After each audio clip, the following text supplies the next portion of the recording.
I don't think I've made a. I gotta make a video about this.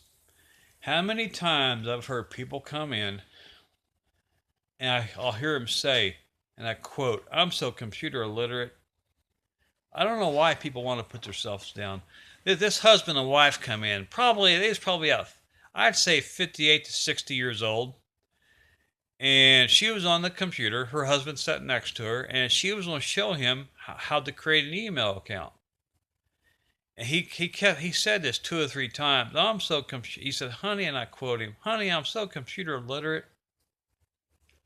She just wouldn't listen. She just kept silent. And, she'd bring up an email and she'd have him put his name and stuff in, everything, all the personal information, and click create. And in 5 or 6 minutes after that, then he changes his tune. He goes, "What?" And I quote him. I'm not making fun. I'm just quoting him. "Well, that's not hard at all." People, quit being so hard on yourselves. I'm so tired of hearing people come in there and I quote again, "I'm so computer illiterate." No, you're not. You're not. They're basically calling themselves a dumb AWS. They're not.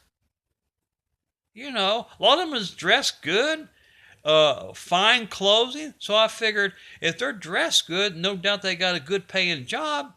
You can't have a good paying job if you're dumb. If you're a dumb AWS. I'm sure they got some common sense. It doesn't look like they're working in the fast food. It looks like they've had a good trade or a good profession. That's what's odd about it. The people that comes in dressed poorly are the ones that's good on the computer. Does that make a hell of a lot of sense? Yeah, I've noticed that the ones that's come in all dressed up, they're the ones call themselves computer illiterate. But this couple comes in nicely dressed, and you can tell they got retired. You can tell they got a good. You can just tell they got a good living. They draw good or whatever. They got a good retirement. He's sitting there. "I'm so computer illiterate." He said that two or three times. And then she, shows him how to, put his personal information. Has him put his personal information in to create the email account. Then after 5 or 6 minutes, he changes his tune. "Well, that's not hard at all." Well, duh.